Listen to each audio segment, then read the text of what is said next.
l'Institut français du cheval et de l'équitation. Et je vais vous dresser dans un premier temps un premier panorama en fait, d'études et de projets qui ont eu lieu sur le travail du cheval, à la fois en viticulture, mais parfois aussi sur d'autres domaines comme les services urbains, le débardage. Donc là, on va faire un petit focus sur la viticulture. Donc, la viticulture, pourquoi ?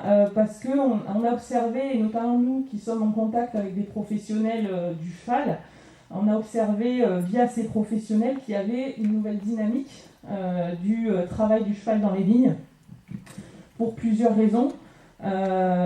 Et principalement, on va le voir dans l'étude Equivigne qui a eu lieu l'année dernière auprès de viticulteurs qui mobilisent le cheval sur leurs parcelles, premièrement pour l'écologie des sols. Là, comme l'a dit très bien Jérôme, en fait, il y a plusieurs institutions qui se regroupent en fait pour soutenir le développement de cette pratique, notamment dans les vignes. Et donc, on va essayer de dresser un petit peu ce panorama pour commencer cette demi-journée. Donc, il y a trois études en fait, en gros, que je vais présenter brièvement pour laisser la place quand même finalement aux échanges et aux témoignages. Je pense que c'est aussi très riche. Donc, la première étude qui a eu lieu l'année dernière, donc Equivigne, donc en partenariat avec l'Institut français de la vigne et du vin. Auprès des viticulteurs qui mobilisent le cheval, une deuxième étude donc auprès des prestataires de traction équine pour mieux comprendre leur activité et construire, comme le disait Jérôme, des références technico-économiques pour favoriser leur installation et leur formation.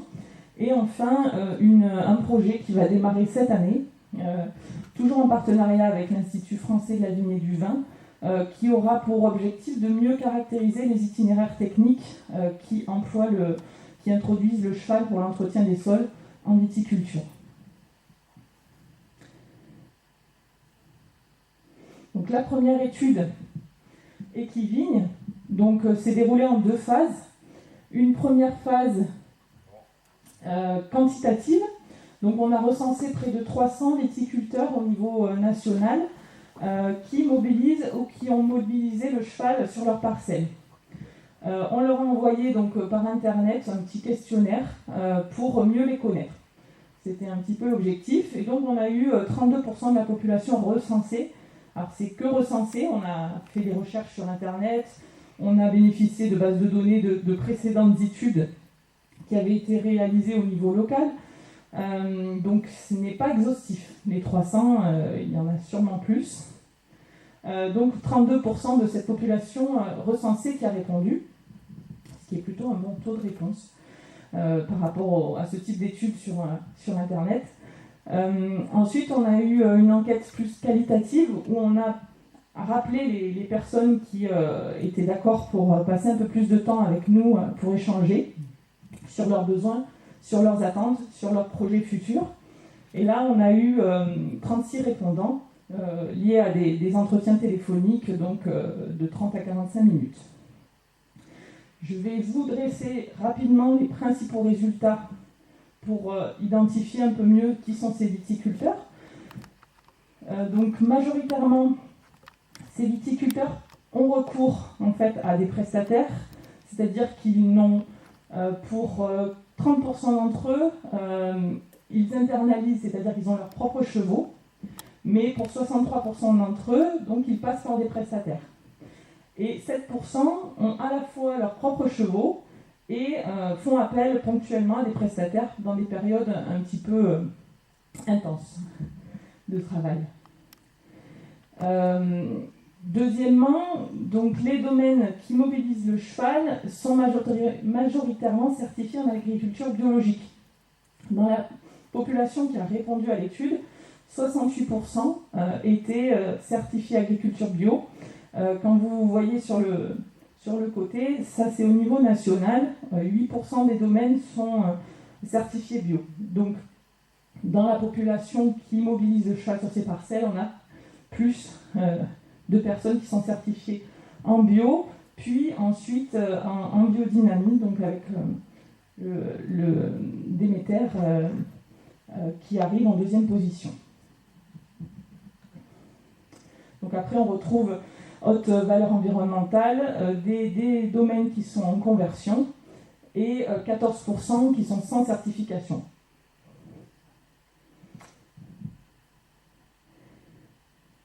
Bien sûr, donc on trouve, en fait, certains cochent plusieurs certifications environnementales. Donc c'est pour ça qu'on ne retrouve pas 100% en total, parce qu'il y en a certains qui sont en bio plus biodynamie. Donc en deuxième résultat, ce qu'on a observé, c'est que les viticulteurs qui passent par de la prestation ont finalement des domaines plus grands en termes de surface de parcellaire et font travailler le cheval sur une plus petite surface. C'est-à-dire qu'en proportion, les domaines qui passent par la prestation finalement font passer le cheval sur 17% en gros de leur parcellaire, et ceux qui ont internalisé la pratique sur à peu près 50% de leur parcellaire.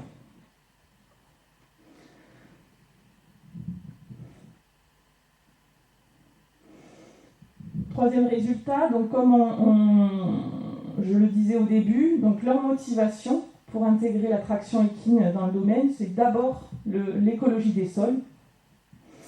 Puis vient en deuxième position les problèmes d'ordre technique, c'est-à-dire des parcelles qui vont demander un travail où le cheval va avoir une valeur ajoutée particulière, c'est-à-dire des parcelles en dévers, des parcelles où il y a des bouts de rentrée étroits, des parcelles à haute densité, voilà, où finalement le tracteur n'est pas la solution et le cheval vient ici apporter une vraie valeur ajoutée.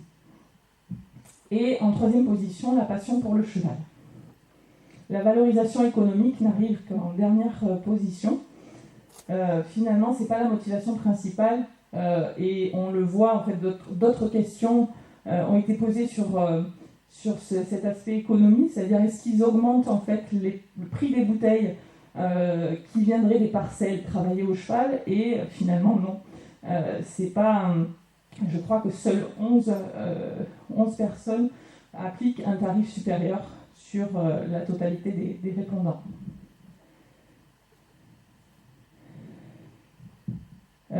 Quatrième résultat, donc là c'était sur la phase un peu plus qualitative où on a eu 36 viticulteurs qui ont répondu à un entretien téléphonique. Donc on leur a demandé quelles étaient leurs attentes pour l'avenir, leurs projets, et là où éventuellement ils auraient besoin de soutien. Puisqu'on avait dans l'idée en fait de poursuivre cette étude par un projet de recherche et développement pour mieux accompagner en fait à la fois les viticulteurs et les prestataires de traction équine à développer cette pratique. Donc la première attente qui ressort, c'est tout ce qui est de l'ordre de la réorganisation du travail. Donc ce qui est évoqué, donc là on est bien sur des viticulteurs qui ont déjà mis en place la pratique. Donc on n'est pas sur des personnes qui hésitent et qui souhaiteraient le mettre en place, qui peut-être auront aussi d'autres attentes. Donc ceux qui l'ont déjà mis en place, ils souhaitent améliorer le travail entre le décavaillonnage et le butage, c'est-à-dire étendre un petit peu les types d'interventions possibles sur leur parcelle. Certains veulent passer à avoir leur propre cheval pour certainement étendre aussi la surface travaillée. Et d'autres aussi supprimer le tracteur. En termes de coûts, donc ils voudraient des études qui portent justement sur les coûts des itinéraires techniques, le coût d'acquisition et d'entretien d'un cheval. La partie élargissement, c'est retourner un petit peu à ce qui est vu en premier point, c'est-à-dire essayer de trouver le moyen de pratiquer l'ensemble des travaux grâce à la traction équine sur ces parcelles, limiter au maximum l'entrée d'engins lourds sur les parcelles qui sont travaillées avec le cheval, de manière à avoir une portée plus importante en fait, de ce travail qualitatif. En termes d'outils, certains du coup cherchent en fait des outils plus modernes, plus performants, puisque dans la plupart des cas, des outils sont réutilisés. En fait, on voit dans les prestataires qu'ils cherchent dans les brocantes, dans les greniers, des outils à utiliser sur les terres. Donc certains demandent voilà, d'avoir des outils en tout cas adaptés en fait, à leur propre terrain, et je crois que Olivier a prévu de développer un peu plus cette partie-là. En termes de formation, et ça rejoint un petit peu le dernier point, c'est la disponibilité en termes de prestations. Souvent, ce qui est évoqué, c'est qu'il y a un manque de prestataires finalement disponibles, et qu'à des périodes de grosse activité, il y a un manque de disponibilité des prestataires, et donc c'est pour ça que certains souhaitent acquérir aussi leurs propres chevaux et accéder en fait à des chevaux formés pour cette pratique-là. Donc voilà pour la première, on va dire, le premier panorama en fait qui concerne plus les viticulteurs. Oui, s'il y a des questions. Sur la première étude, est-ce que le questionnaire a été envoyé uniquement à des domaines, ou est-ce qu'il a été envoyé également à des vignerons coopératifs qui utilisaient le cheval ? Alors, il a été adressé en fait souvent par des canaux intermédiaires, c'est-à-dire nous on connaît surtout les prestataires, donc on a envoyé aux prestataires qui travaillent avec des domaines pour qu'ils diffusent le questionnaire. On l'a diffusé également sur notre site internet, donc toujours un petit peu orienté finalement sur un public déjà cheval.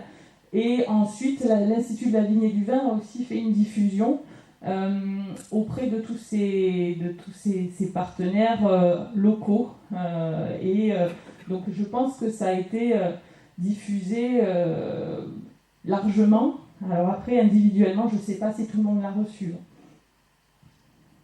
Mais on a essayé de s'adresser aux partenaires locaux qui connaissaient le mieux, en fait, vu que c'était la première étude en fait, à l'échelle nationale. Nous, on ne connaît pas tout le monde, donc on est passé par les chambres d'agriculture et l'IFV, qui a des structures un peu locales pour s'adresser aux organismes les plus ciblés, quoi. Donc en deuxième étude, donc là, on va plus passer du côté des prestataires de traction équine, pour essayer de dresser un petit peu leur activité, qu'on voit aussi comment ça se passe pour eux en termes d'activité. Donc là, en fait, le projet d'OG7, donc j'y vais un peu rapidement, c'est un projet, donc, comme on l'a déjà dit, de création de références technico-économiques pour aider à l'installation des prestataires de traction équine. Donc on a suivi pendant 3 ans 12 entreprises de prestations, sont localisés, comme vous le voyez, plutôt sur le secteur sud-est. Et sur ces 12 entreprises, 6 étaient dans la vigne. Donc ce qu'on a repéré sur ces entreprises en termes de caractérisation de ces entreprises, donc ce sont souvent un exploitant, enfin un entrepreneur, qui travaille souvent seul. Il y a très peu de salariat, y compris pendant les périodes de forte activité. Parfois ils ont un stagiaire, mais c'est assez rare. Au final, il travaille avec 2 à 4 chevaux qu'il utilise pour les travaux dans la vigne. Donc ces chevaux-là sont parfois en formation pour prendre la relève. Donc il y en a qui sont des chevaux d'expérience, puis d'autres qui sont en train d'apprendre. Donc il alterne régulièrement, fait des pauses, etc. Pour les chevaux les plus jeunes notamment, pour les mettre dans le travail. Pour ça, il dispose d'une surface d'à peu près 8 hectares qui est mise à disposition pour qu'il puisse placer ses chevaux, y compris dans les périodes où il ne travaille pas. Donc, pour qu'ils puissent pâturer, notamment. Les clients principaux, donc c'est 4 à 15 clients, donc c'est assez varié au niveau des prestataires qu'on a suivis. 4 sur 6 prestataires qu'on a suivis ont au moins 10 clients. Donc ça dépend énormément en fait de où est localisé le prestataire, de sa zone de chalandise et de son déplacement, donc ce qu'on voit après, de sa stratégie. C'est-à-dire que aussi certains prestataires vont aller chercher plutôt des partenariats conseils dans lesquels on sait que le domaine va tenter de mettre en place vraiment le cheval, pas uniquement ponctuellement, on va dire, pour tester, mais dans une version plutôt durable de l'activité. Et donc, éventuellement, pourquoi pas internaliser aussi la pratique dans un deuxième temps, donc avec une action de conseiller, de formateur aussi, qu'on peut retrouver de ces prestataires-là. Donc ils peuvent aller jusqu'à 250 km de leur entreprise, de là où ils sont basés. Et donc ils interviennent 2 à 6 interventions par parcelle, et ils ont entre 12 et 37 hectares qu'ils travaillent par prestataire.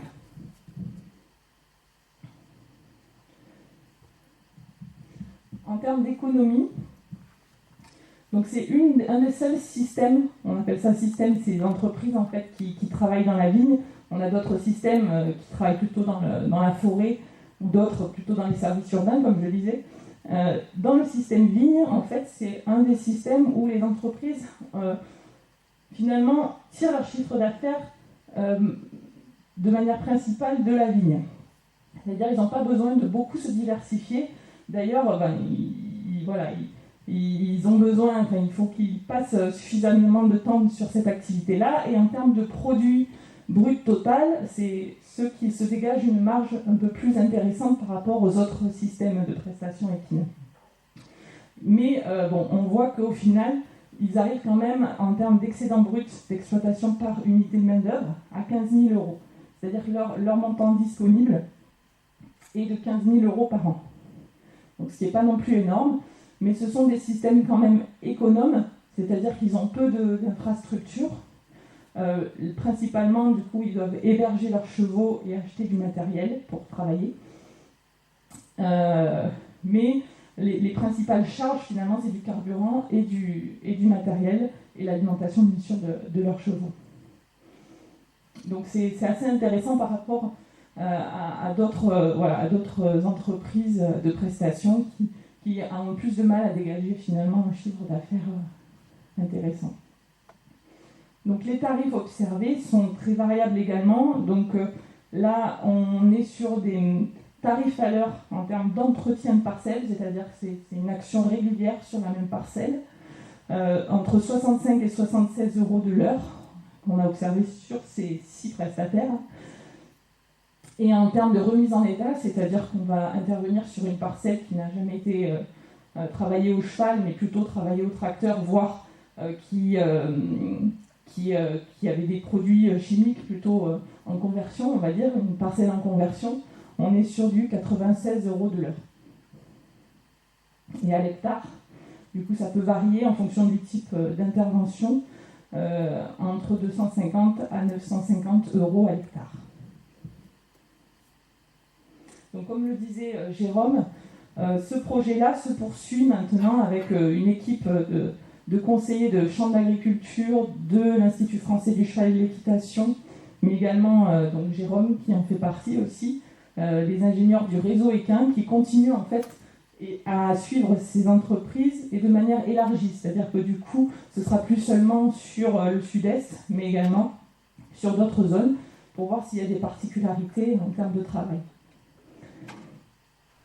Alors, en termes de perspective, donc là, on est sur ce que j'évoquais, la suite du projet Equivigne, qui s'intitule Caract Equivigne, où là, on va chercher en fait à caractériser les itinéraires techniques qui ont introduit l'attraction, le travail du sol avec le cheval, de manière à mieux les connaître et à voir leurs spécificités, leurs caractéristiques en termes d'agronomie, d'économie et aussi environnementale.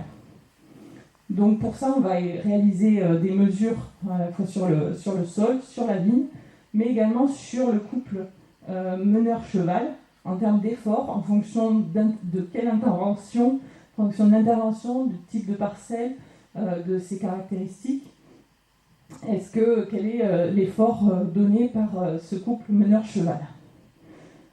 Donc à la fois, ça va nous permettre d'avoir des informations, des références, des nouvelles références à la fois côté cheval et côté vigne sur une nouvelle pratique. Et puis, ça va nous permettre de caractériser les parcelles qui sont plus fréquemment choisies par les viticulteurs pour travailler avec le cheval. Et enfin, avoir des informations sur le confort de travail, notamment du cheval et du meneur selon les parcelles. Là, en termes d'avancement, donc on a obtenu une partie du financement pour ce projet-là. On est en train de rechercher des domaines qui voudraient bien être partenaires parce que du coup, on a 16 domaines au niveau national qui vont être suivis pendant 2 campagnes, 2 années à partir de cet automne. Et on va choisir avec chacun de ces domaines 2 à 3 parcelles pour réaliser des mesures. Donc ça représente ces 16 domaines, 4 par secteur, 4 par carte de France. Et donc on cherche des domaines qui ont déjà mis en place en fait, l'attraction équine depuis au moins 3 ans pour voir des effets en fait, sur le sol voilà, de cette pratique-là. Donc n'hésitez pas à revenir vers moi si jamais vous êtes intéressé. Voilà, l'idée c'est de suivre un peu votre activité pour continuer en fait à constituer ces références pour ceux qui souhaitent se lancer, qui sont un peu plus frileux et qui auraient besoin d'un peu plus d'informations. Voilà, donc j'ai terminé pour cette présentation. Je n'ai pas parlé, mais j'en parlerai juste après de la thèse que je fais actuellement aussi, qui a plus un suivi du coup en sciences humaines et sociales sur les trajectoires de partenariat entre prestataires et vignerons, dont Daniel Coulon et Olivier Pichot sont un bon exemple. Et donc je présenterai avec eux les premiers résultats de ce suivi.